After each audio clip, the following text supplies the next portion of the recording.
and I want to focus in on that time frame of 2013, April, in particular April of 2013. So in April of 2013, your relationship with Jessica was what? We lived together. She was my girlfriend, also the mother of my child. So and your child was a boy or a girl? A boy. So that boy was your son? Correct. And her son? Correct. Okay. Now, at the time, or around this time frame, do you recall Jessica working at the Exxon gas station on Sternberg? Yes, I do. And do you remember, sir, about when she started working there? I want to say July, June, middle of the year or so. 2012? You're right. I do believe it was the previous year in 2012, to be honest, yes. Okay. And did she have a regular shift that she would work? I mean, was there? She tended to work the night shifts. She would occasionally work mornings, but mostly nighttime. And do you recall, Mr. Dyer, the time that shift started and the time that shift ended? If she was closing, I do believe the store closed around 11 o'clock. Okay. So was this Exxon station, this wasn't one that was a 24-hour? No, sir. No. It had a definite closing time. Correct. Now, during this time frame, and again, during the time frame, let me ask you this. What time did, or when, not what time, but when did you and Jessica start living together? We had been living together for a few years. Okay. She had stayed with me at a previous house, and then we were in that house for about a year and a half, 2 years, I want to say. Okay. And did this coincide with the birth of your child, or were you living together prior to that? No, we were not living together prior to that. It was about within the first year of his life that we moved in together. Okay. And in 2013, how old was that young man? 3 years. 3? Yep. Now, during this time frame that you were living together, were you working or not working? At the time of the incident, I was not working, but I was working previous to that. I was just on unemployment at that current time. Okay. So, putting in context, as you were living together, you were employed at some part of that living together, but as we got to April of 2013, you were unemployed. I was unemployed from like November in 2012 to that point, yes. Okay. So about 6 months. Okay. And I didn't quite hear if you said or not, but were you receiving unemployment assistance at that time or not? Yes, I was. Okay. Now, how would you classify your relationship with Jessica during the time frame that you two were living together? Rocky and on and off. Okay. And why do you say that? We both had jealousy issues, I guess. Okay. Sometimes we'd fight, break it off, and a few months later we'd be back together. Sure. I understand. So it was. I'm sure there were good times. Yes. And there were not so good times. Correct. Not unlike a lot of relationships, right? Right. Now,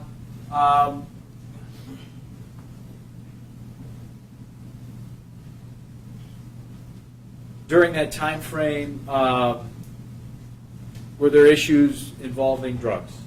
Yes, we both had drug problems. Okay. I'm sorry, couldn't hear the answer, Counsel? Yes, we did both have drug problems. Okay.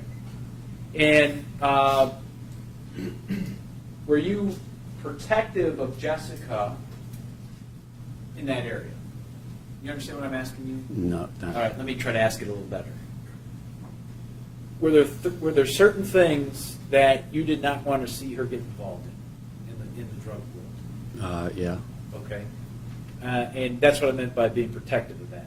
Can you describe for the jury, how that would make you feel if she got involved in whatever, I can't remember what drug it was. Well, I personally took methadone, and so did she, and she would use heroin once in a while, and that was really what I tried to stop her from using. I mean, the pills were hard enough, and I just didn't want it to go any further than that, I guess. Okay, So I was kind of protective of her that way, I guess. okay. And when we talk about these, Excuse me, just a minute. We're not picking your answers up on the recording, you're talking so softly. If you could speak considerably louder, okay? okay, considerably louder. Now, importantly, I mean, the recording is important, but the jury needs to hear it too. Okay. Okay, so pretend like you're talking to them so they can hear you. Okay. All the way back here in the corner. Okay? Yep.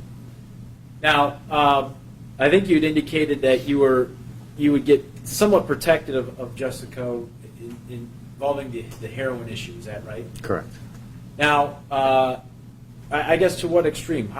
How would you be protective of her in that regard? We fought a lot about it. There was times where I've flushed things down the toilet and called said person that she was getting it from and threatened them, I guess. Okay.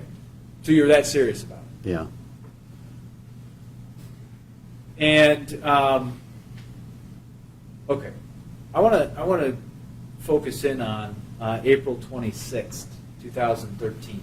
Okay, Yes, sir. it's a Saturday, and do you recall Jessica having to work that particular night?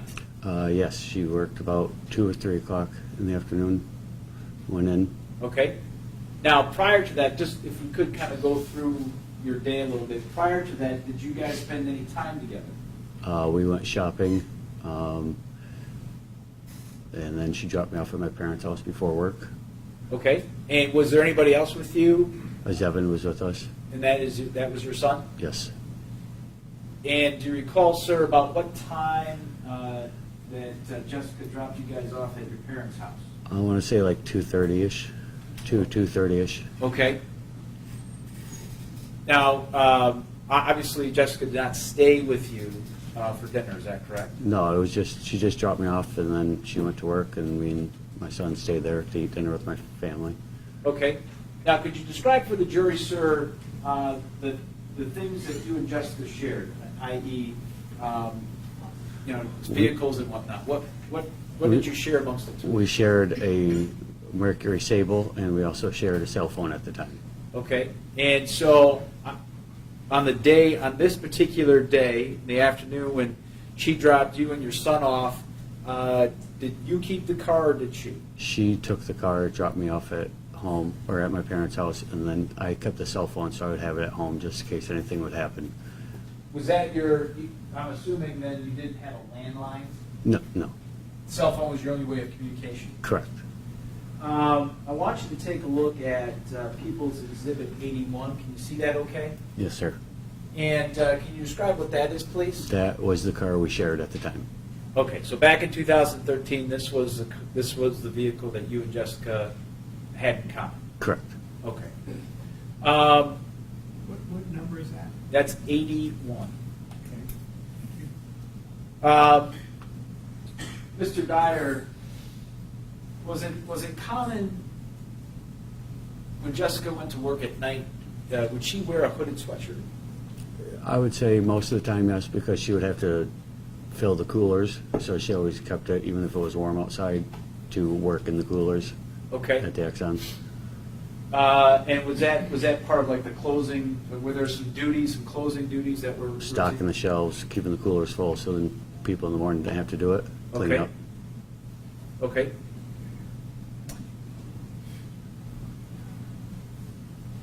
Was she a hooded sweatshirt person? I mean, some folks like the crew neck, some folks, like V-necks. She liked hoodies, yes. Okay. Now, were you able to talk to her on the phone that particular day or that night? I had called her about 8 o'clock once I got back to our house, just to let her know I was back. And then I called her around 9:30, 10 o'clock to ask her to bring some milk and a few other things home. And that was the last time I talked to her. Okay. So that kind of answered my next couple of questions here. So once at 8 p.m. Yes, and then once at 10 p.m. right around 10, yes. Okay, or around 10, I'm sorry. I think that's what you said. When you talked to her at, let's take it one at a time. When you talked to her at 8 o'clock, was there anything in her voice that made you feel uncomfortable, or that she seemed troubled or worried? Or anything? No, her usual sunny disposition, so she was very happy. He's not talking any longer than he was before. You gotta speak up. You gotta No, she was, nothing seemed wrong. She was happy. Okay. Did she mention to you anything about being bothered by anyone? And I'm sticking with the 8 o'clock time frame. Being bothered by anyone around that 8 o'clock hour? No, sir. Fast forwarding to the conversation you had around 10 o'clock that night. Again, I'll ask you the same question. Anything in her voice or demeanor that suggested to you that there was something wrong? No. Did she mention anything about, again, at that point in time, being bothered or somebody creeping around or anything of that nature? No, sir. All right.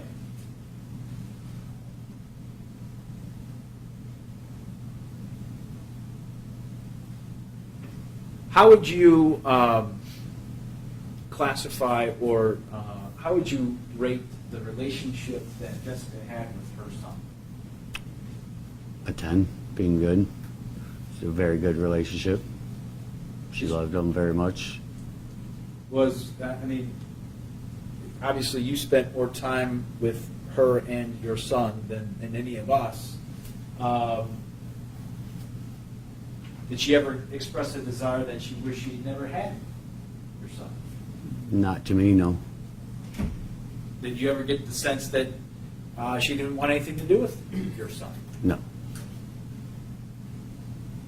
Was there any fear whatsoever that you experienced or saw where you felt that she just didn't want to be a mom anymore? No.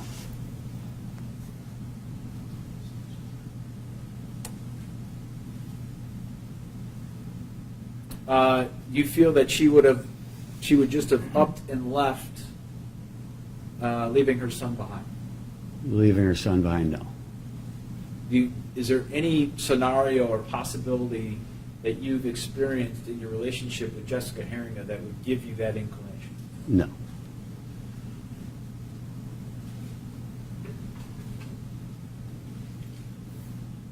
Was she the type of person, or do you get the impression that she was the type of person that would just get up and leave and not tell anybody anything? No. She's got a family, correct? She's very close. She was very close with her sister and pretty close with her mother. If anybody, I do believe she would have told her sister she was leaving. Okay.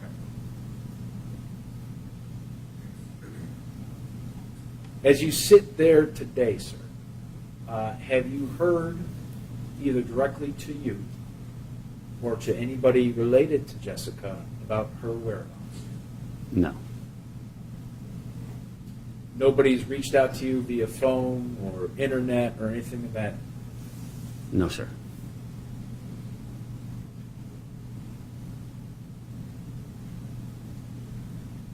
Would it be typical of her to leave? Well, let me ask you this. Even though she was working and you were unemployed at the time and receiving assistance, were you guys doing, really well or just getting by? We were getting by. Kind of paycheck to paycheck kind of thing? Yeah. All right.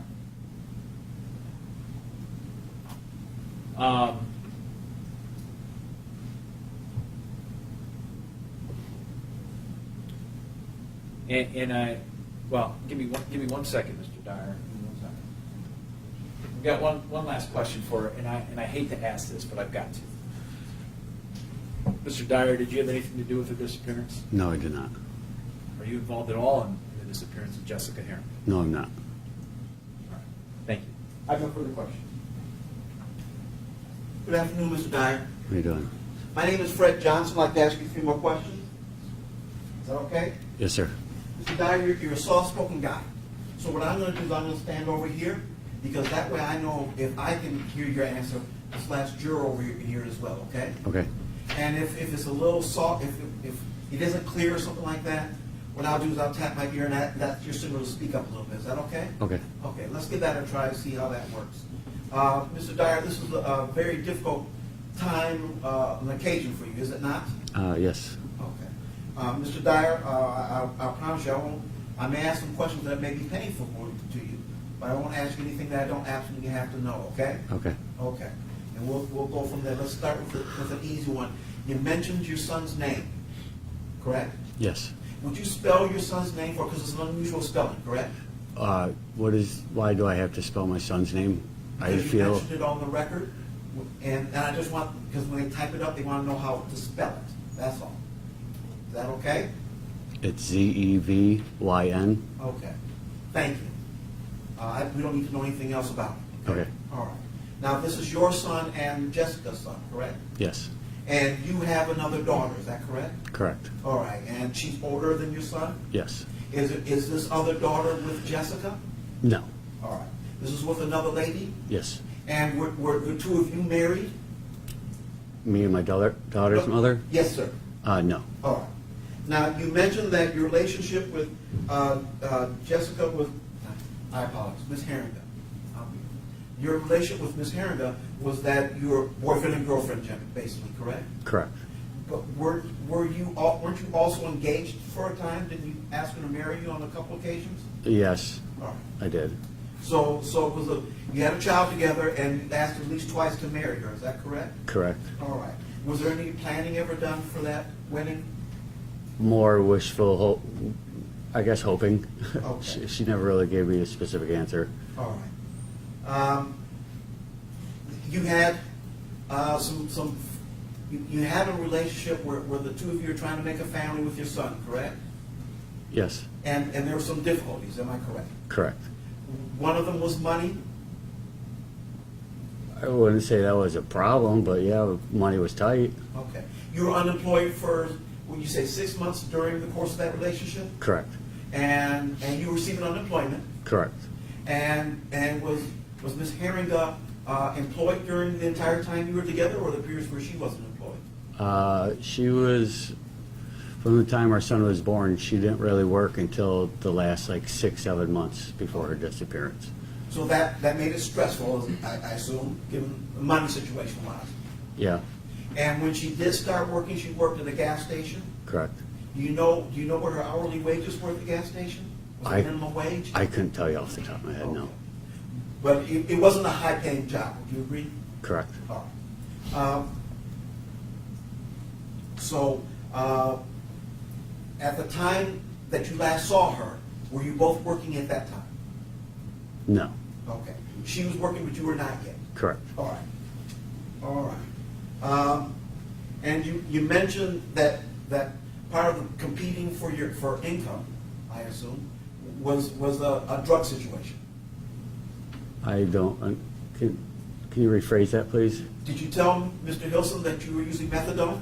Yes. Did you tell Mr. Hilson that Ms. Heeringa was using methadone? Yes, Did you tell Mr. Hilson that Ms. Heeringa also used heroin? correct. And I assume none of that stuff is free? Correct. Were there other drugs involved? Cocaine, methamphetamine, alcohol, marijuana, anything else? Marijuana, All right. And all that's competing for your income, correct? Correct. Marijuana's not free either, correct? correct. And I've heard very few individuals tell me that using drugs helps a relationship. That it causes more friction within the relationship. Did you find that to be the case? Definitely. Okay. Did Ms. Heeringa have a second child? No, This was her first child? correct. How old was she when she had your son? 22, 23? Okay, so from my point of view, still a young person. Correct. Okay. And I understand that she was close with her sister, Yes, but in terms of family support from her side of the family, were her mom and sister or her grandmother over helping and giving advice and providing counseling and babysitting and all that stuff? her mom would help once in a while. If you're asking if they were at her house on a daily basis helping take care of her son, no. No. Okay. You mentioned that on a scale of 1 to 10, Ms. Heeringa had a relationship with her son that was a 10. Correct. How would you characterize her relationship with her mother? My relationship with her mother or No, her? sir, hers. It was a good relationship also. I would say 8, 9. Okay. They had their rocky moments, but And there's also a grandmother involved, correct? yeah. Okay. How would you rate their relationship? They lived in Grand Rapids, so we only kind of seen them on holidays, but every time we seen them was very loving. Okay. So they had a good relationship with your grandmother as well? Correct. Okay. And there are also people who are significant in the home. Your daughter, I would assume, would come to visit? Yes. How would you rate their relationship, Ms. Heeringa and your daughter? It was good. They got along. The number? I would say an 8. Okay. And your former significant other, your daughter's mother. I assume that since the daughter's coming over, Ms. Heeringa and your daughter's mother would have contact on occasion? Limited contact, but yes. Okay, and how close were they, would you say? They did not get along. Were there other folks, you mentioned the sister has a good relationship, were there other folks that were within the nucleus of that family that you were trying to put together, that were people that you were involved in on a regular basis? My family, my mom, dad, brother, sister, her family. That's about it. I really kind of just kept to the family. Okay. Tell me about what you know of Ms. Heeringa's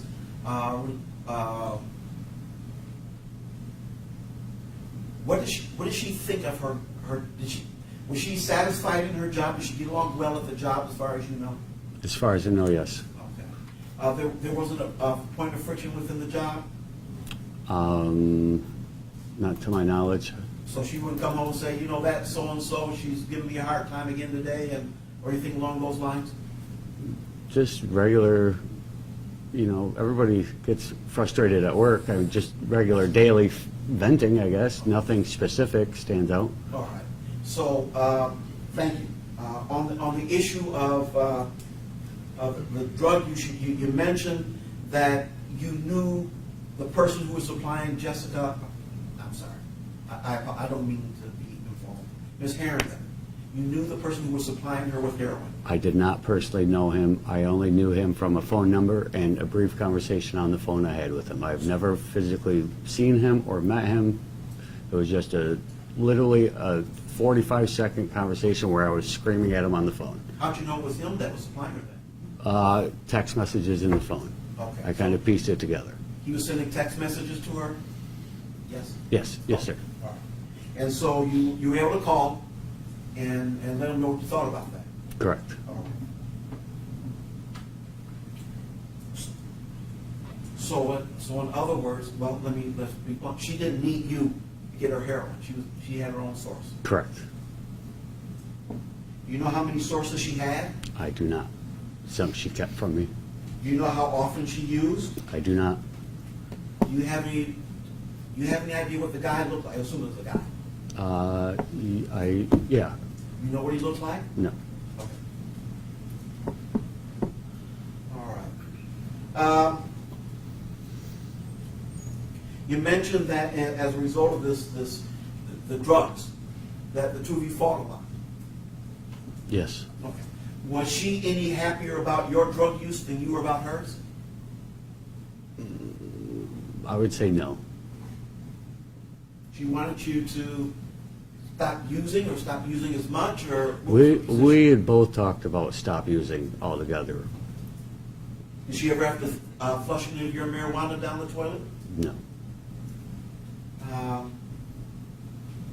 There were fights, and I assume drugs were part of it, but there were fights about other issues.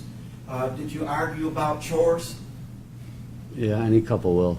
babysitting duties, and who had to do what, that sort of thing? Not necessarily babysitting and chores, I would agree with, yes. Did she ever complain to you about you're not providing enough interaction with your son, your son? Yes. You also mentioned that you're off and on. Were there times that you moved out, or that she moved out, or? Before we lived together, it was very off and on. And once we cohabited the house, I would say it was on. There was no choice. Either one of us didn't have nowhere to go. I'm relating back, because I just remembered a question I forgot to ask you. Do you remember a situation where Ms. Heeringa was pregnant with your son, and her mother put her out of the house? Yes. She was living with her mother at the time? Yep. Okay, and this is the mom who has 8 or 9? Yep. Okay. So, okay. There's all kinds of fights, ranging from not talking to just screaming and beyond. Do you recall if you and Ms. Heeringa, did it ever become physical between the two of you? One time it did become physical, yes.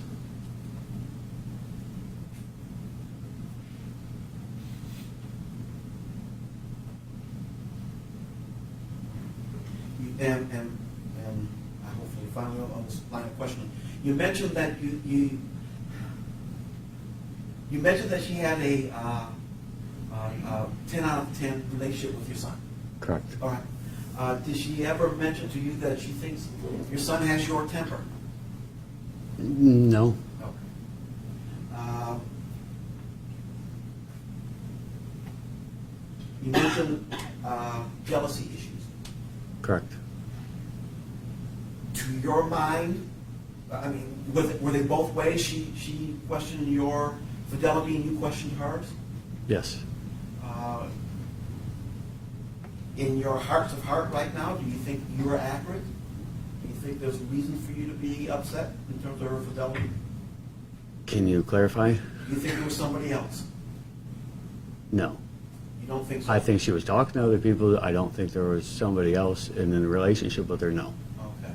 I feel she may have been talking and flirting with people, yes. Okay, so when you say people, you mean plural, more than one? I don't have specifics, so I say people. You notice her text messaging though, correct? That's how you found out about the heroin dealer? Yes. Did you notice any text messages that led you to believe that there's a problem? Well, there's a fidelity issue here? No.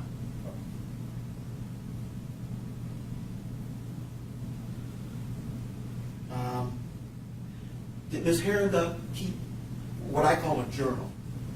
You know what I'm talking about? A journal, Yes. a diary, that sort of thing? Yes, she did. And would you describe it for us, please? It's a journal. Is it a notebook or is it? It's an actual journal, like a book. Okay, and is cover on it and everything? Yeah. And does it say my journal or my diary on the front? Not to my knowledge, no. I When think did it was you just a leather binding book. Okay, when did you discover it? I've known about it the whole time she was writing in it. So you saw her writing in this document? Correct. Okay. Did you ever take the opportunity to look in the document to see what was being said? Not until after she was gone. Okay. After she was gone, did you look through the document at least to see what she was saying? I thumbed through it, yes. Are you familiar with Ms. Heeringa's handwriting? Yes. Was there anyone's handwriting in that document other than Ms. Heeringa's? Not to my knowledge, no. All right. So are you, when, you know better than any of us, are you convinced that that is in fact her journal? Yes, I am. And she was keeping information, she'd write things in there? Yes. Okay. What happened to the journal? I turned it over to police, and then they did what they needed to do with it, and then they gave it back to me, and I'm not quite sure where it is right now, to be Okay. honest. But you did let law enforcement know that you had this document? Correct. All right. Mr. Dwyer, during Mr. Hilson's opening, he mentioned that Ms. Heeringa had $400 cash in her purse. I think that's what he said. I may be wrong, but let's assume that is correct for now. Do you know why she had that much money in her purse? It was, she just cashed her check, and I do believe that was rent money. Okay.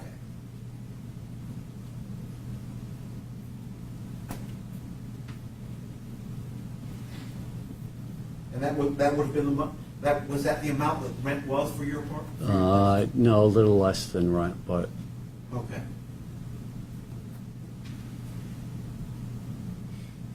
Now, this place, I assume you and Ms. Heeringa lived in your own, and your son lived in your own place? correct. Okay. Did you have another place to go if you were to lose that place? But you could live independently with your son? No. Okay. So you would have needed that rent money or to keep the roof over your head for you and your son, correct?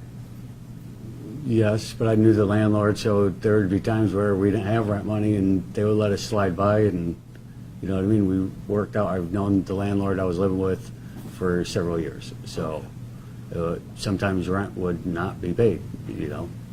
Would he let you make it up if it was late? Yeah, But in the end, that's what you did in the end. You caught up with it, correct? correct.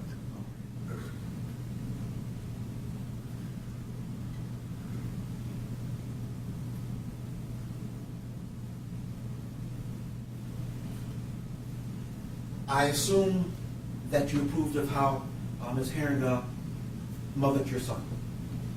Yeah. Was this a difficult experience for her, given that this was her first child? I guess I don't know what you mean. I mean, raising an infant, 1-year-old, 2-year-old, can be frustrating for veteran parents. I mean, you do it 3 or 4 times, it's still frustrating. This was her first time. Did you notice if she found any frustrations in doing that? No, You didn't think she was frustrated at all? no. All right. One moment, please.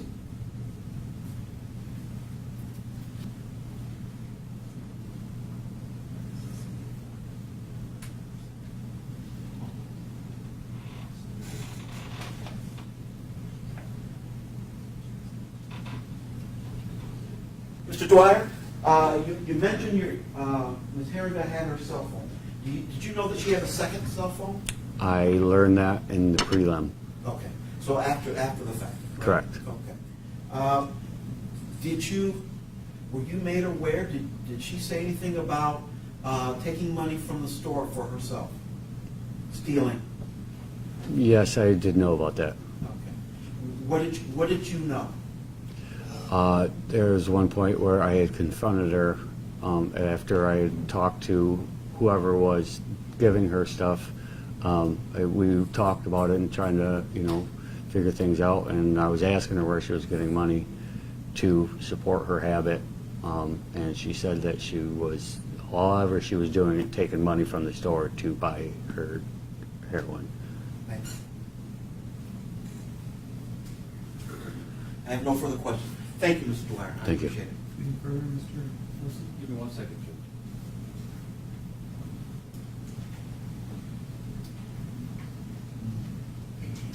I have nothing else, Judge. Thank Okay, you. thank you. We stand down and we call the next witness. Thank you, Your Honor. People of the state of Michigan call Susan Mosley to the stand. Please raise your right hand. You swear that the testimony you're about to give will be the truth, the whole truth, and nothing but the truth, so help you God. I do. Please have a seat. State your name for the record. Susan Elliott Mosley. Good afternoon, Ms. Mosley. Hi. I want to take you back to... Elson, can you spell that? Oh, sure. Can you spell your last name for me? Elliott with a space, Mosley. Thank you. Just Yes. for the record, so we can spell it right on the record. That's I want to take you back to April 26th of 2013. During that time frame, where were you working?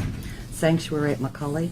And what shift did you work? I worked a split. Sometimes I was second, sometimes I was third shift. Okay. And is that place located near the Exxon gas station? No, it is in front of Mercy Hospital on Sherman Boulevard. Gotcha. Let's talk about the Exxon station. Did you go there? Yes, And were you a frequent visitor? I was. I lived off from Porter Road, and so that was my route to work, and it was the one place open where I could stop and get my coffee or my treats after work. either Gotcha. way. Again, going back to April 26th of 2013, do you recall working that particular day? Yes. And do you recall what time you got out of work? The shift usually ended at 10. I had report. I can remember, I think I got out on time, but I remember my daughter was a little bit late picking me up from a volleyball practice, not sure why. And so I probably left about 10:35, maybe, something right around in there. All right. 10:30. And was there, did it become a reason why you needed to stop at the Exxon station on your way home? Yes, because I had been waiting out front, and we aren't allowed to smoke on the premises, and one of the nurses I was smoking with took my lighter home with her, and I realized it, and so then we had to stop. Okay. So,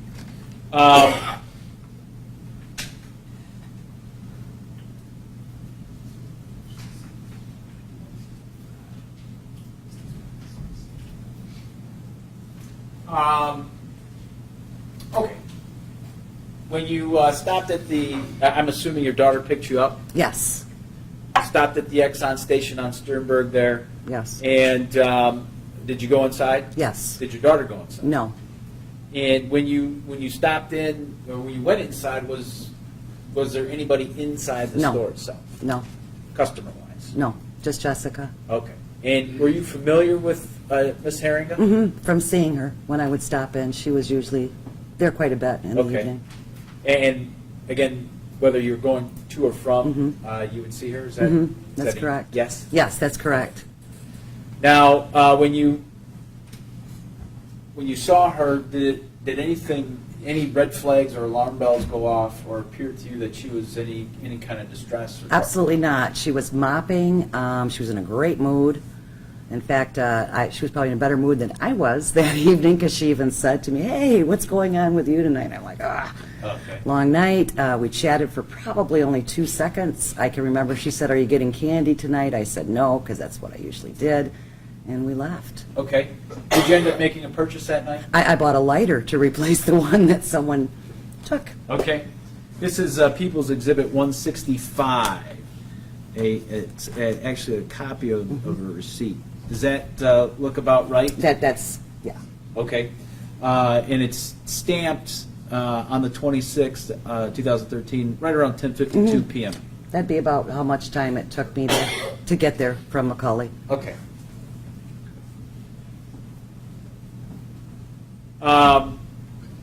While you were there, and total, how much time do you think you were there?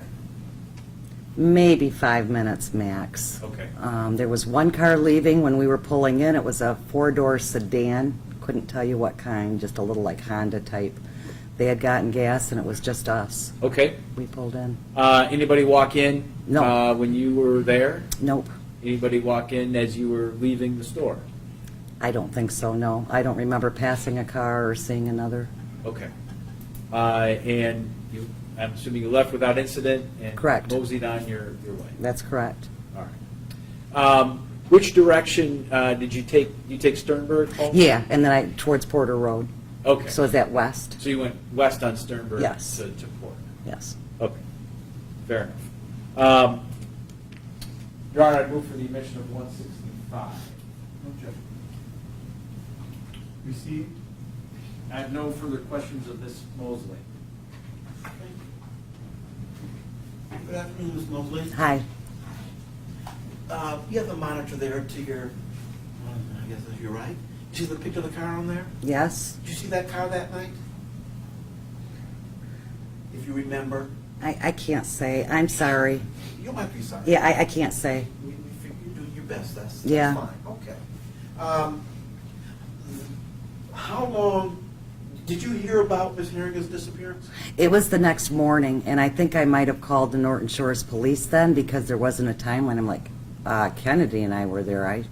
And so I called and said, I think I might have been the one that bought the lighter. Okay. So you contacted the police the next day? Yes. To tell them that you purchased a lighter? Yes. that night? How sure are you about the time frame that you were there? Do you Oh, have any doubts in your mind? No doubts. No doubts. You noticed the one car, was it at the pumps? That was. They were leaving. Yep. They were at the pumps? Yeah. Okay. hmm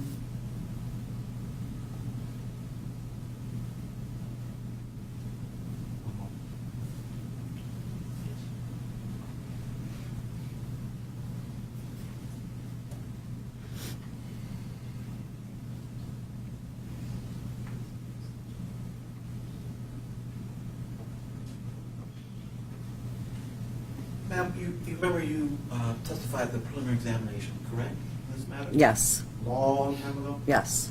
And at the preliminary examination, you mentioned that not on that night, but on a previous night, you'd seen somebody in the store that kind of, I don't know, was a bad vibe for you. Do you remember that? Very much. Tell us about that. I had been going in there and had actually, there's a time lapse between when I went in to get the lighter. I had gone in to complain about, I gotta think of how I'm gonna, there's someone that was hanging in there that really gave me a bad vibe. Really bad proxemics, made me very nervous. And probably I hadn't been in the station prior to buying the lighter for a good 3 or 4 weeks because I refused to go back. Yeah, it was that bad. His proxemics were I wouldn't allow my female children to go in there anymore. I told everybody that would listen. He just was a creepy, creepy dude. So much so that I couldn't even get through to get to a counter to get what I needed because he would be standing in the way. Ms. Heeringa seemed to have a problem with him. If you know, was she there at the time? Or? Yes, the night that, why I had stopped going in there is I had actually asked Jessica, one of the nights I was going to actually call work and stay until the place had closed down because this creepy guy was in there and he was breathing down my neck, and I honestly thought like he was trying to get, I don't know, numbers off my credit card when I paid for something. I don't know what his deal was, but I had said to Jessica finally, what's this dude's deal? Do you want me to stay here? And she said, no, he's fine. And then she looked at him and said, you need to behave or you won't be able to come in here and visit with me in the evening. I thought, okay. Then that's when I went in to the store a couple days later and spoke with someone there and said, I won't be coming back in here and this is awful. I don't know what's going on at night, but really I'm here to get gas and I shouldn't be intimidated. So. That was that? Mm-hmm. Thank you, ma'am. Oh, one more.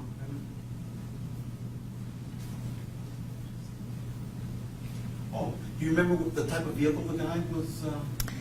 I remember several vehicles, seeing them there. One was a rotor-rooter truck I would see quite frequently there. One was a brown truck, Okay, you remember the color roller truck? white. Okay. The truck was brown. I would see that frequently in there, but I could not tell you what, because there was always, different people would be up there in the evening, All right, thank you. so I couldn't tell you.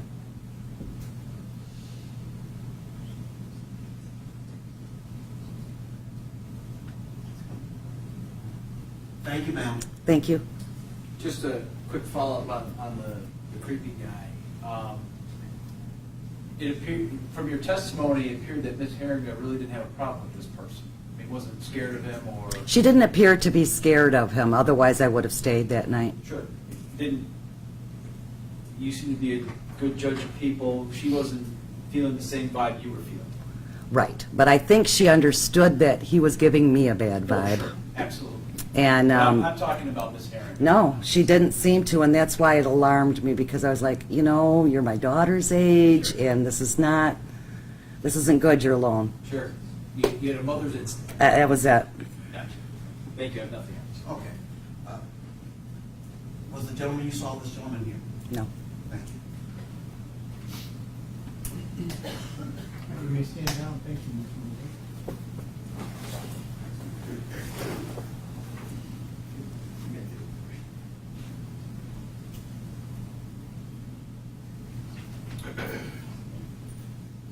People in the state of Michigan call Craig Harpster for the stand. Please raise your right hand. Do you swear that testimony you're about to give will be the truth, the whole truth, and nothing but the truth, so help you God? Yes, I do. Please have a seat. Say and spell your last name.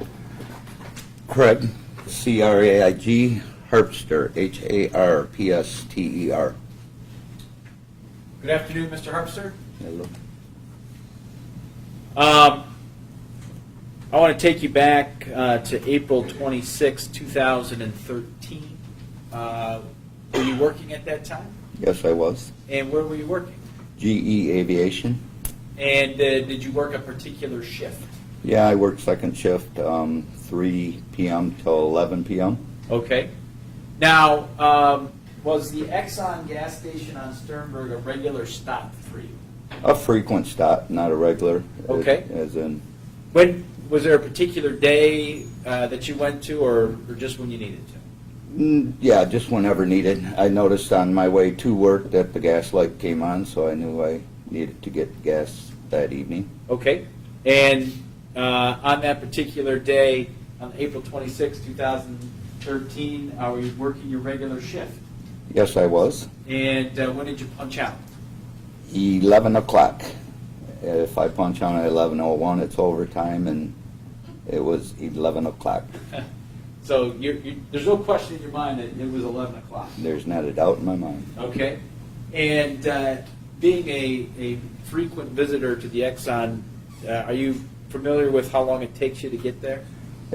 Yeah, by the time we walk on, I relive it every day, 5 days a week. It's about 4 minutes to get to the car, and then another 4 minutes to get to the gas station. Okay.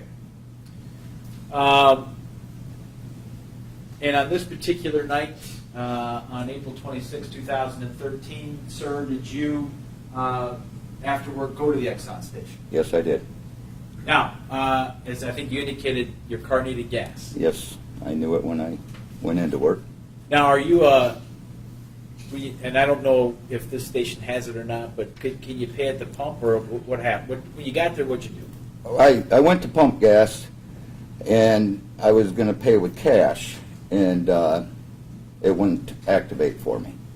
And so I waited for a couple minutes for the pump to come on, and I went back inside the store to see why I wasn't pump wasn't activated. Okay. And when you walked in, what did you see? There was nobody there. Walked in, kind of hollered, "Hey, anybody here? Or, where are you?" And nothing. Were the lights on inside the store? Yeah, the store was definitely open. And although they didn't activate, the pumps were on? The gas pumps? The pumps were available pump. I think if I would have paid with a credit card, I could have just pumped and left. And Gotcha. Not knowing anything. Do you recall any cars parked in the parking lot? Yeah, there was two. There was one right up by the store and then one out in front of the pumps, closer towards Sternberg Road. Okay. Because there's like an oil change or a car Yes, wash? car wash, oil change combo. That's where you saw the other car? It was up closer to that, yes, very close to that. Okay. Now, looking at People's 81, right at your monitor there, Mm-hmm. do you recognize that vehicle as being there? Yes, that was, that's parked exactly where it was, at the front of the store. Okay. As you were trying to figure out where somebody was, did you explore various areas of the store itself? Yeah, I walked around the store. There is a restroom. I frequented it quite a bit. And that door was open, and there was a cooler, and it was a L-shaped, and I actually walked in there and seen nobody. Okay. And proceeded behind the cash register, and there was an office there. That door was open, and nobody was in there also. Did it appear, did you see any signs of a struggle inside the store itself? Not at all.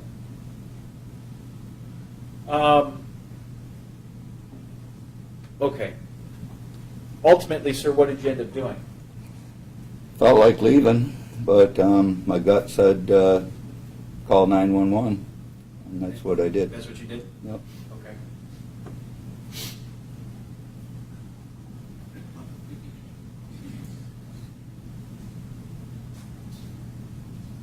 Yes. Your Honor, it's my understanding that defense counsel and I will be stipulating to the admission of the 911 call, which is People's Exhibit 166. That's correct, Your Honor. Okay, be admitted.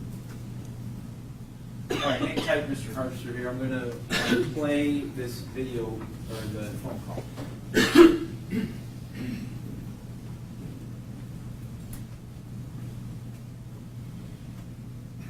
Just being a 911, where's your emergency? I don't want this emergency. I just got out working at the Exxon gas station. I'm going to stop it right there just to verify. Is that your voice, sir? Yes, it is, sir. Denver Road, kind of covered in Old Grand Haven. Okay. And there's nobody here. Wouldn't allow me to pump gas, but I just walked inside. There's nobody. There's a car here. There's another car out in front. But it's very suspicious why there's nobody here. Okay. So did you yell or anything, or? Yeah, I hollered, hey, you know, walked around the building. It's just, I don't know. It's still open, right? Yeah, like when you walk in, the bell goes and, you know, the cashier's supposed to be there, you know, but I don't see anybody on. And how many vehicles did you see in the parking lot? Well, there's one parked by the building, and then there's another one that's behind the, little SUV, DHL 2030 here. That's what's better. There's a right plate number. That one is PKE 1725. That's just strange. I come here after work, with the aviation and come here all the time for gas. Okay, what is your name? My name is Craig Parker. Craig, you said it's on Sternberg, correct?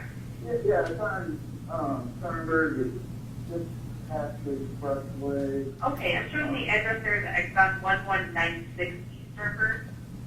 You said just past the expressway. Right. Yeah, and Craig, can you spell your last name for me? AKR, Okay, one more time, it was AKR. Parker. What, your last name one more time, I'm sorry? Parker, AKR, Yeah, thank you. And the phone number you're calling me from? 231, 286, 7552. Okay, are you going to be staying there, or? I can't, you know, I'm sure that if somebody's close, I hate to see somebody come in and grab the run, you know? Okay. If you feel comfortable staying there, you have an officer notified. Let me see where he is right now. You know, I'm concerned that nobody's murdered. Why? Right. It looks like we have an officer who is just north of Kyle on Grand Haven right now. Okay. Stay there. I'm in a black Jeep. The Black Sheep. I'm right at the gas pump. You can check my gas tank. I'm still on empty. I didn't get no gas out of it. Okay, like I said, he is on his way right now. If anything changes, Craig, I want you to call me right back. Okay. We'll send him off here, and if you feel like you have to leave, just give us a call back on the phone. Okay? Okay. I still don't see anybody. I'm outside, so I don't see anybody. Okay. Thank you. Yep. Bye-bye. Extent of the 911 call you had with dispatch? That was the extent of it? Yes, that was it. And ultimately, did you end up sticking around until officers arrived? Yes, I did. Okay. Now, while you were there waiting, or when the officers arrived, you described a Honda vehicle, and I think that was the one parked closest to the car wash oil change. Correct. Did the owners of that vehicle ever come back? Yes, they were high school students from Mona Shores that were taking pictures of the train for the yearbook, and they were questioned and left. Okay. So you actually saw that the folks that own that vehicle arrive, get in the car? Yes. All right. Thank you, sir. That's all I have, Judge. All right. Yeah, I'm sorry. That's all I have. Mr. Herbster, Yes, sir. good afternoon. How are you? Good. All right. Just a couple more questions. I've never been to that station, so when you got there, it was not obviously nighttime, correct? 11 o'clock, yes. All right. And how is that station? How is the lot lit up in that station at night? Is it well lit, or is it dark spots, or what? It's lit with fluorescent lights, you know. Okay. It's, You didn't have any trouble seeing the cars that were on the lot? no, The car right there, and the other car, the second car? no, And you didn't have any trouble seeing the pumps or anything along those lines? no, Okay. sir. All right. And had somebody come into that driveway while you were there? Numerous did come in, and Okay. I just told them that nobody was in the store. It'd be best if they didn't go inside. The officer was on his way. Okay. But that wasn't my question. Oh, I had a different one. okay. All right. Here's my question. did you have any trouble seeing people enter the lot, coming in and leaving the lot? In other words, was there enough light for you to do that? Yes. Okay. You looked around the store to see if anybody's there. Yes, I did. How long did you figure you looked around before you say, "Oh, this is just wrong. I'm calling 911." Probably 3 to 4 minutes. It's a small store. Okay.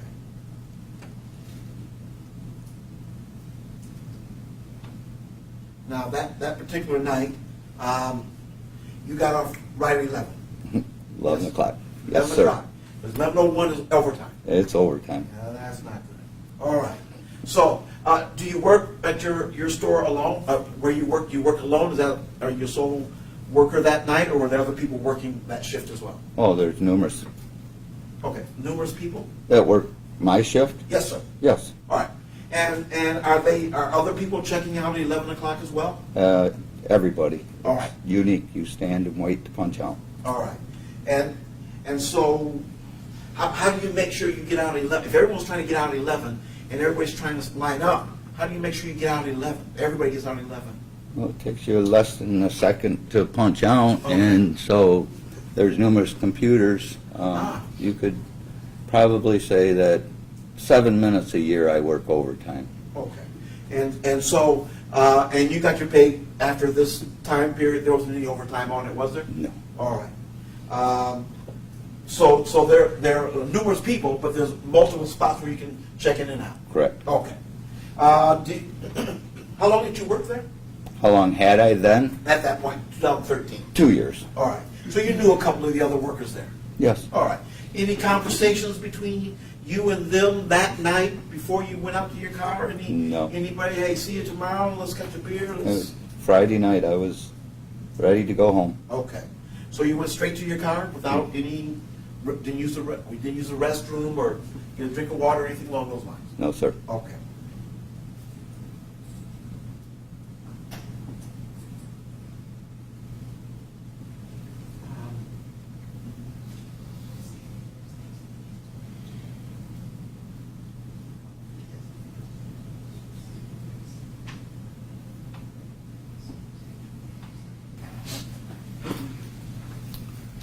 Please raise your right hand. Do you swear that testimony you're about to give will be the truth, the whole truth, and nothing but the truth, so help you God? I do. Please have a seat. State your name. Spell it, please. My name is Carl Wauer Jr. W-A-U-E-R. Carl with a C. And just so that I pronounce it right, how do you pronounce your last name? Wauer. War. Okay. Okay. Good afternoon, Mr. War. Afternoon. Do you know the defendant in this case, Jeffrey Wilis? Yes. And is Mr. Wilis present in the courtroom? Yes. Could you point him out and describe what he's wearing, please? Yes, he's got a very bright blue tie on over there. Okay. Wearing a suit? Wearing a suit, What yep. color is the suit? Black or navy. All right. Your Honor, let the record reflect the witness has identified the defendant. It will. And how do you know the defendant? Him and I used to play a card game together called Magic the Gathering, usually on Friday nights at a comic book store called Blank's Comics. Okay. And was that comic book store, or is that comic book store located in the Center Points Mall? It is no longer located in the Center Points Mall. It is now located at the mall, just kind of like across the expressway at the Lakes Mall. Gotcha. Well, let me ask you this. Back in April of 2013, was that comic book store located at the Center Points Mall? Yes. Okay. Now, as part of that, as part of playing that, and I guess how long had you been playing this card game with the defendant? I had been playing Magic the Gathering since I was 12. I've known the defendant to be playing with me since probably around 2003, 2004. I don't have an exact date. Okay. So it's been a few years. You guys have played this game? We played for probably about a decade on and off, yes. Okay. Now, is it typical on a weekend where there would be, I guess, a card tournament, magic tournament? I don't know what they call it. Yes, so generally speaking, many comic books host what is known as Friday Night Magic, which is a tournament. Our particular store was hosting what was called Legacy on that night. I was actually playing poker a few buildings down. All right. So let's talk about April 26, 2013, that particular night. You indicated that there's also another, at the time anyways, in 2013, there was another game room. Correct. And it was called what? The big game room. They were a poker room. Okay. And so on the 26th, then you are playing poker? Correct. Okay. Now, did you know, or did you happen to see the defendant at all that night in the Centerpoint Mall area? Yes, he was playing Magic. I usually stop in when I play poker and check down there. I have lots of friends who play Magic. Okay. And I was associated with Jeffrey at that time, yes. Okay. Now, then I'm assuming during the poker playing, are there breaks that happen? In tournaments, there were breaks, but I was playing cash that night. And so, generally speaking, if I would just win a big hand or something, or just needed to go for a little walk, get myself away from the table for a few minutes, I would go down and just kind of check in. All right. On April 26th of 2013, do you recall how many times you walked from the big game room to the comic book store? I would say it would either be 2 or 3. I'm not sure on which one. But generally speaking, I would check in a little bit right after they started the tournament, and I would check in towards the end of the night around 9:30, 10 o'clock. Okay. Now, again, on that particular day, did you, in fact, walk down on a break and stop in at the comic book store? Yes. Okay. Now, and again, if you recall, do you recall the first time about what time the first time was that you walked down? As usual, it would probably be between 7:15. Okay. And when you walked down to the comic book store on that particular night, did you see the defendant? Yes. And was he playing in whatever the tournament? Yes, he was playing Magic that night. Okay. Now, again, I'm assuming then later on you went back to playing poker? Afterwards, I probably went back to play poker. I'm not sure, but I oftentimes often got Chinese, and usually I would stop in around where I would get my Chinese and say hi one more time. And Okay. so I might have gotten Chinese that night, but I don't know. Okay. Now, do you recall on that particular night the last time that you stopped in the comic book store? Yes, it was probably around 9:30. All right. And did you see the defendant at that point in time? Yes, they were, I think, about ready to break for top 8, which is the best 8 scores all play against each other. And do you know whether or not he was still playing? Yes. He was. Yes. Was he part of this top 8? I believe so, yes. Okay. And after that, did you stop back over to say hi at some point in time in the evening? I don't think so. As I said, it was pretty late already. It was about 9:30 when I saw him in the top 8. And typically, when do these tournaments usually end? Anywhere between 9:45 and 11. Tom really liked to try and get us out of there as close to 10 as possible, but rarely that was the case. Okay. Now,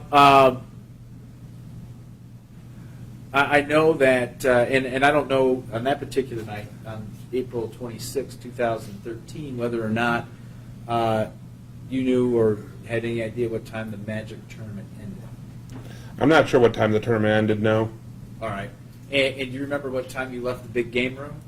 I left the big game room probably around 1:30, 2 a.m. I was very well aware of the activity going on at the gas station. Oh, okay. So that was already happening as you walked out of the big game room. Yeah, and obviously because there were big windows and you could see the gas station from like it was just to the left, and you could see there was a ton of cop cars there.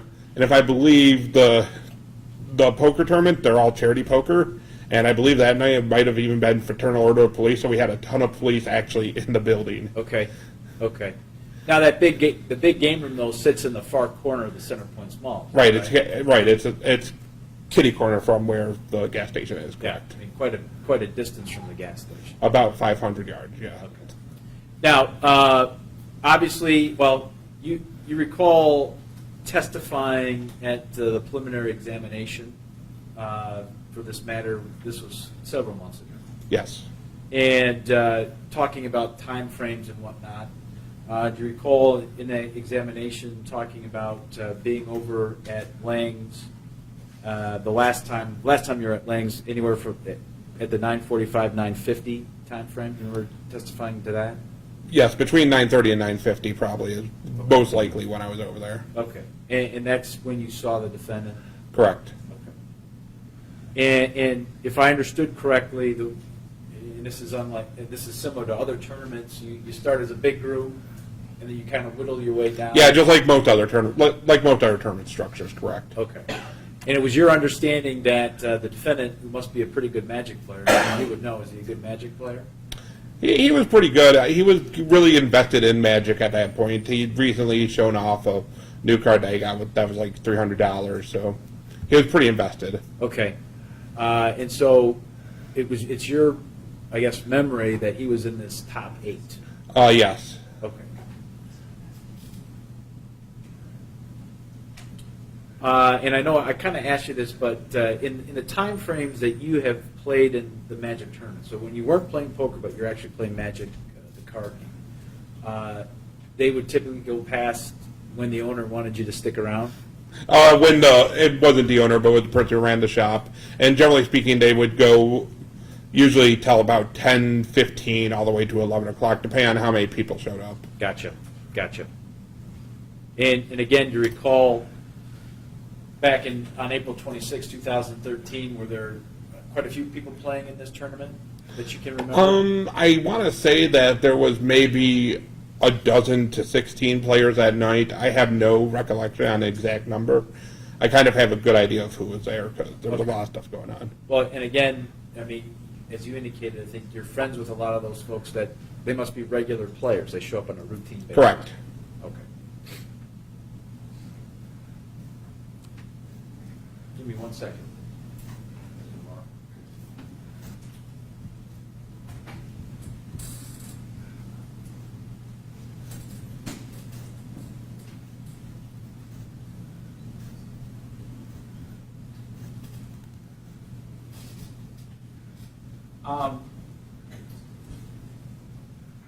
During that time frame, did you know the vehicle that the defendant drove? I believe he had recently purchased a new vehicle. And did you know what that was? It was a van of some sort. I don't know the exact make and model. That's a fair answer to a kind of a broad question. And do you remember, was he driving that vehicle that night? Yes. Okay. I have nothing else, Judge.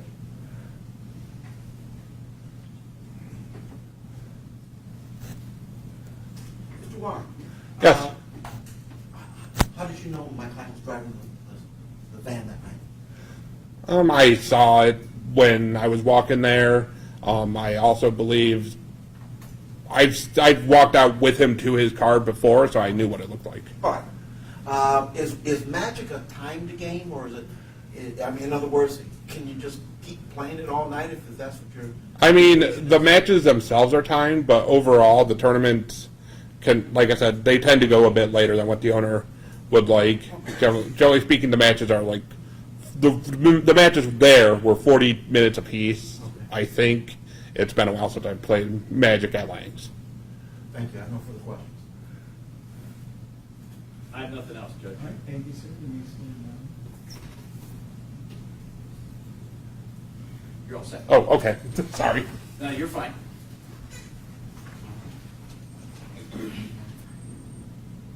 Just give me 1 second here, Judge, to set up, and I'll call my next witness. All right. People of the state of Michigan call Eric Barber to the stand. Please raise your right hand. You swear that testimony you're about to give will be the truth, the whole truth, and nothing but the truth, so help you God. I do. Please have a seat. State your name. Eric Spell your Barber. name, please. ERICBARBER.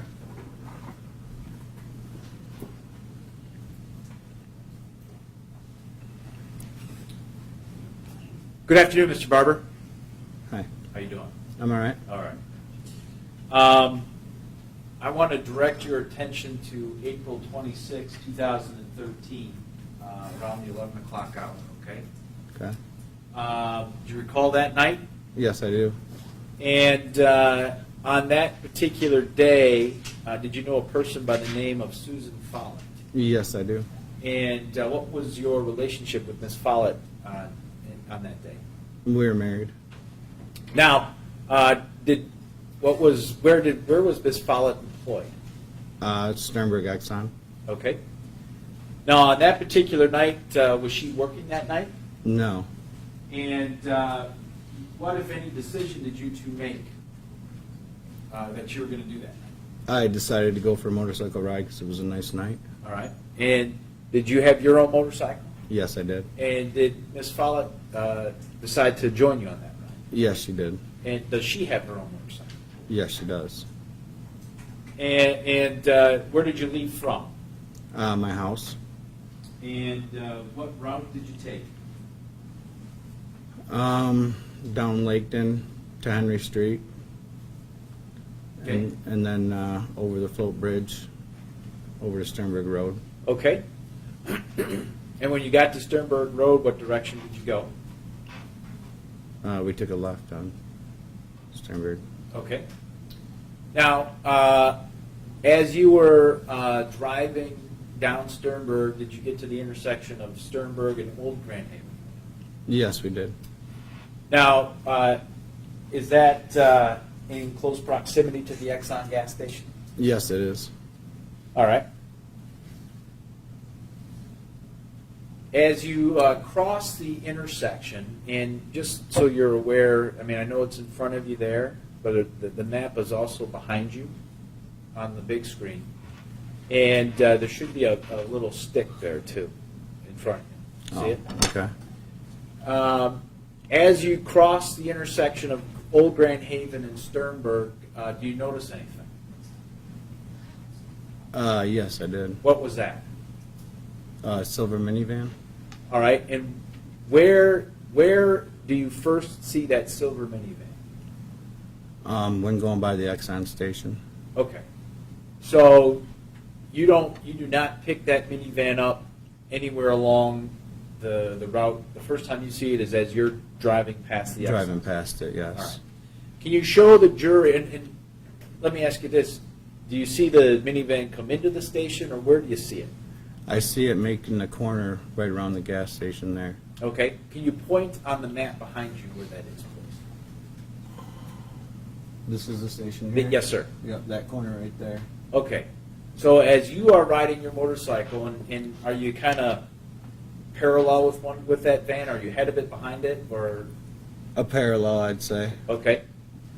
So as you're kind of making your way, you see that van on the corner, and is it parked or is it moving? It's moving. And in what direction is it going? East. Around the building. Okay, around the building. And does it do anything, and maybe you could show with the stick, please, the direction it's going. Oh, it went around this way here. Okay? And then it shuts lights off. Okay, and at what point did it shut its lights off? Right about there. Right about there? And did it stop and park at that point in time, or did it continue? It continued going. Okay. And did you see, I guess, what was the last image of that van you had as you passed it on Sternberg Road there? What was it doing? It was turning off its lights. Okay. And where was it going? Around the back of the store. All right. Did you see it go around the back of the store? I seen it make the corner to go back there. Okay. So essentially, you saw this van make two corners: the front corner and then the back corner. Correct. And if I understand your testimony, sir, by the time it made the back corner, the lights were already out. Yes. And you say lights, what lights are we talking about? The lights behind the store, or the van lights. The headlights? Yes. Okay. So you get to the stoplight there at Sternberg and Harvey, right? Yes. What happens next? My wife says something doesn't look right. Let's go back and look. Okay. And where did you turn around? The tire place there. Bell Tire? Yeah, right in front of Myers. All right. So you make the U-turn or you turn around, and do you come back on, would be west on Sternberg at this point? going towards the lake? Yes, going towards the lake. All right. And could you describe for the jury then where you and your wife pull in? We pull into the small parking lot there. Okay. And again, using the map behind you and the stick, what drive do you pull in? And We pull in this drive here, okay, go around there, we park up in there. up in the parking lot of the Center Points Mall. Yes. And sir, do you have an idea of about what time it was? And I should have asked you this earlier, so I apologize. What time it was when you first drove by the gas station? It was just before 11. All right. And what makes you so sure about that? I checked my cell phone. Oh, okay. Now, when you go along that, I'll call it the far eastern service drive there, and you get to a point where you can see behind the Exxon, do you see anything back there? A van. Okay. And just so I'm referencing this right for you, this is as you and Ms. Follett are driving, would be north on that service drive, right? Correct. And do you see anything unusual at that point as you're driving by? I see a van parked there. Okay. Outside of that, any movement or anything of that nature? No. Okay. And point out again where you and Ms. Follett parked your bikes? It was up in here. Up in there? Yeah. Okay. Now, from where you were parked, could you see behind the gas station? A little bit. Okay. And from your vantage point, or from your view, what, if anything, did you see? I seen a light go off and on. Okay. Could you tell where that light was coming from? It looked like the back hatch. Of the van? Yes. Now, was there any correlation to the back hatch being up or down when you saw the light? I couldn't tell you. You couldn't tell me? All right. So at one point in time, you see the light, and I'm assuming you're talking about the dome light. Yes. And is there any movement that causes that light to go on or off? The door opening up. Which door? The rear hatch. All right. Is the hatch being lifted up or pushed down? It was being lifted up and then down for just a few seconds, and then it opened back up. The light came back on again. Okay. So if I understand correctly, you see the hatch come down and then kind of pop up Yeah. and then push back down. Right. All right. Now, after you see that, what happens next? The van goes down the road. I don't know what road that is. All right, but it well, went past us. Show us on the map. The van left, went this way. And Okay. out the parking lot. Okay, and so that, I'm going to call that the east-west service road. Okay. So that, the van leaves behind the Exxon station Right. and travels, I guess, west on that service road that you just pointed out. Is that correct? Yes, it is. Now, prior to the van moving, did you see, or could you see, any person? No, I couldn't. Did you see anybody get in the driver's side of the vehicle? No, I didn't. All right. So from your vantage point, you had a difficult time kind of seeing that part of it? Yes. Okay. As the van is making its way along that east-west service drive, what do you and Ms. Follett do? We follow it out. All right. And could you describe for the jury, at what point in time do you come in contact with the vehicle? When we follow it out the driveway. Okay. Well, in other words, do you get behind it? Yes. Yes, we got behind it. Okay. I mean, is there a point where you actually are, for lack of a better way to describe it, T-boning it? Yes. Okay. And from the position that you're in, sir, can you see anything? No. Can you see whether or not there's any movement in the van at all? No, I could not. know you couldn't see it, or you didn't see any movement? I guess it's kind of a back question. I didn't see any movement. Okay, you didn't see any movement. No. You get it behind the vehicle, right? Right. Okay, and then what happens? We followed out to the end of the service drive. All right, in what direction then does the van go? North. North on Old Grand Haven? Yes. And then you guys go in what direction? South. At any point in time, from, again, your vantage point, did you get an opportunity to look at the driver of the vehicle? No, I did not. So you don't know whether it was a male or female driving that car? No.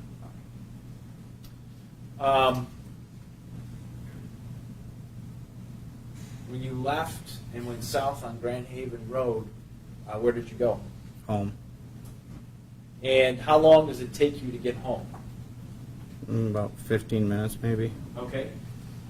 And when you got home, were you able to go to bed right away? No. What happened? We got a phone call. How soon after you arrived home did you get your phone call? Right away. Like maybe a minute Okay. or two. And who was calling you? Who was calling the house? Her boss. Susan's boss. From the Exxon station? Yes. And again, after that conversation, did you guys get a chance to go to bed, or where'd you go? We went back to the Exxon station. Okay. And is that where you met up with some police officers? Yes. I want to show you a series, just a couple of photographs here. And again, you can look at your monitor. This is People's Exhibit 75. Does that look consistent with the van you saw that night? Yes, it does. People 76, the passenger side view, again, does that look consistent with what you saw that night? Yes, it does. And finally, people 77, since you were behind, does that look consistent with what you saw that night? Yes, it does.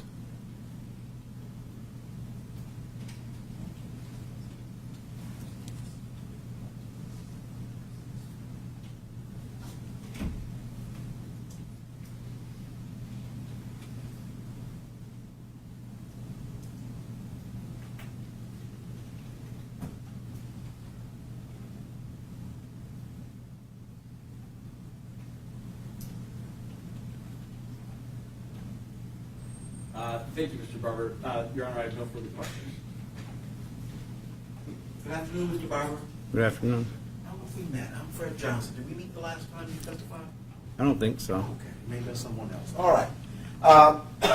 We're talking about this afternoon, right? Yes. Okay. And you're kind of a soft-spoken guy. I'm going to do the same thing I did with another gentleman. I'm going to stand over here and ask you questions from here, because that way I know if I can hear you, this gentleman way over here can hear you. Okay. Okay? All right, good. First of all, you talked about what you were doing the night in question. Why were you and your wife out on your motorcycles that night? It was a nice night, so I decided to go for a ride. Did you do any stopping while you were out? Yes, we did. Where did you stop? I believe it was a Wendy's parking lot or one of those parking lots over there. We stopped to have a cigarette. Okay. That was the only stop that you can recall? Yes. All right. So you get on your bike and you start riding around again. And so could you put the map back up there for me, please? Or the area view, I should say. Thank you. You start riding around again, and you roll past she's your former wife now, correct? Correct. At that time you were married? Yes. You rolled past your wife's, at that time, place of work. Is that correct? Correct. Is there any reason why you went past her place of work? Well, when we were at the Wendy's or whatever, I said I thought it'd be nice to go over the float bridge. I thought it looked pretty cool at night, so we ended up going over that way. And then we were going to take Sternberg on the way back to the house. So it just happened to be on the route. Just happened to be on the route. And as you were going by the route, you noticed a silver van. Is that correct? Yes, correct. All right. Now, you said it was about 11 o'clock at that time. Is that right? Yeah. Okay. So you noticed a silver van, and as you testified, the silver van is already on the store parking lot, the gas station parking lot. Yes, it was. And you're on the road at that time? Yes. Okay. So you can see that van from the road? Yes. The parking lot lit up well enough so you can see the van? Yeah. All right. And as the van goes past the front, first of all, can you point to where the front of the store is? Let's make sure we're all on the same page here. Right here. Okay.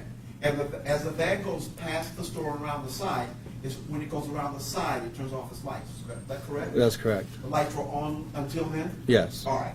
So it goes past the side, but you are on the motorcycle going down the other way. Right. So at that point, you're not looking at it, and your wife says, let's go back. Right. Okay? Did your wife explain to you why she wanted to go back? She says something doesn't look right, let's go back. Okay. So that's what you do. Yep. All right, you go back, and obviously you go on the service road there, is that correct? That's correct. When you go back, can you see, when you first get back, can you see this thing? Not until I turned around and got parked. Okay, so you go on the service road, up the service road, and into that parking lot, and then park. Right. And from there, you can see the gas station. Yes. Why are you interested in the back of the gas station? Because that's where the van parked. Okay, but you can't see the van until you get back there. Right. So can you explain why are you interested in the back of the gas station? Did you have a reason why? No, it's just the van went back there, so we were going back there to see what it was doing. Okay. Whose idea was it to go back there to see what's going on in the back of the gas station? Susan said, let's just turn around, so we turned around, that's where we ended up. Okay. Was back Were you over following her lead at that point, or were you the head person, I should say? I think she was in the lead. Okay. So she kind of, as you were, I guess you were mostly side by side, but you were basically pacing her. Yes. You went where she went, Yeah. and she stopped in that parking lot to look back at the back of a store. Mm-hmm. Yes? Yes. Okay, cool. All right. You're looking back at the back of the store. Is the light on in the back of the store? No. Okay. So the back of the store is dark until you see a light open? Until I see the hatch open in the back. Open. Yeah. All right. Now, is your recollection that was the hatch and not the back of the store door opening? I'm pretty sure it was the hatch. Okay. You're pretty sure? Well, I'm sure it was the hatch. Okay. And why is that, sir? Just because of the way it opened. Okay, so you can see the hatch. No, I Does could see the on it? light on it in the hatch. Okay, so the hatch has a light on it. Yes. And as it opened up, the hatch has a light on it. Yeah. Okay. So is it how long are you where? Strike that. How long does it take you to get into position? In other words, it's about 11 o'clock when you go by. About what time is it by the time you're in position in that parking lot looking back at the store? I'd say probably 11 o'clock. It's about 11 o'clock then? Yeah. So it didn't take you, well, let me make sure I don't confuse you because I have a habit of doing that. I think you testified when you went past the store the first time, it was about 11 o'clock. It was just before. Yeah, I'm being confused. Okay, now, first of all, this was 4 years ago, Yeah. right? Yeah. So no one's expecting you to know exactly, we're just asking you the best you recollect, approximately what time was it when you went back to the store? I'd say about 11 o'clock. Okay, so when you get in position, how much time has passed? How long does it take you to get Probably a back? few minutes. A few minutes? 2 minutes? 5 minutes? 2 minutes?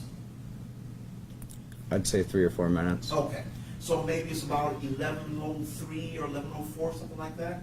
Could be, yeah. Okay, all right. So you're in a position, you're looking back, and you see the hatch come up and down. right? Uh-huh. And then once the hatch closes, there's no light again. Right. And then the van takes off, right? Right. Okay, and does it come past you where you're sitting? Yes, it does. Now, when you and your wife are sitting there, are your motorcycle lights on? I don't remember if they were or not. Okay. Were you worried that the person in the van would see you sitting there watching him or her? Not really. Okay. So you don't know if your lights were still on or not? As you sat there? I don't think they were. I think they were off. Okay. But as you start moving again, when you turn your bike on, you The start... lights come on. The lights come on? Yes. Okay.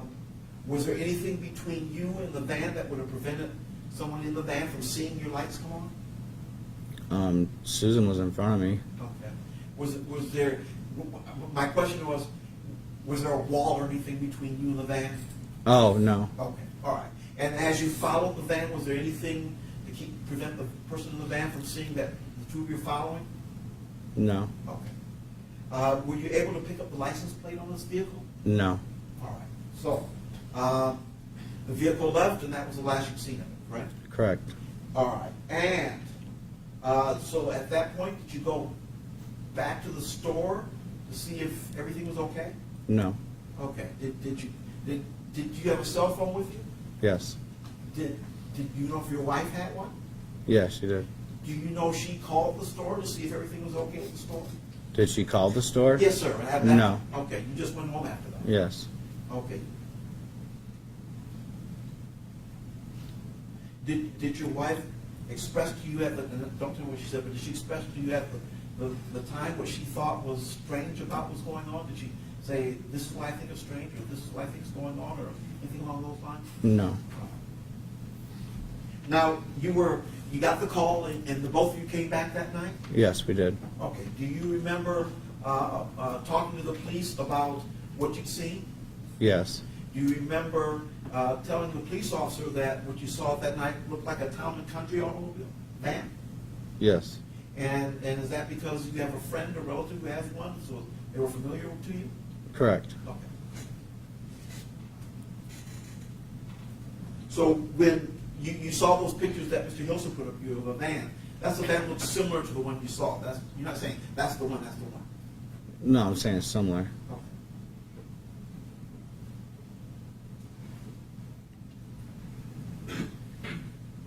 Mr. Barber, thank you very much. I don't have any further questions. I don't have any speakers, Judge, thank you. Okay.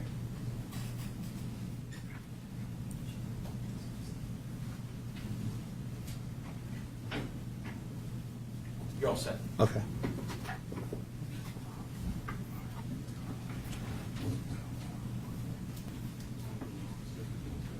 Okay, the attorneys tell me this would be a good time for us to break. It's 5 o'clock, or a couple minutes to 5, so we'll take our evening recess at this time, ladies and gentlemen. Just want to remind you not to discuss the case with anyone or view any media accounts of this. And I hope you have a pleasant evening. You know, Tom, do you have anything? So far, we don't. Okay. It's gonna change. We're going to shoot for 9:30 again in the morning, so we'll see you here at 9:30.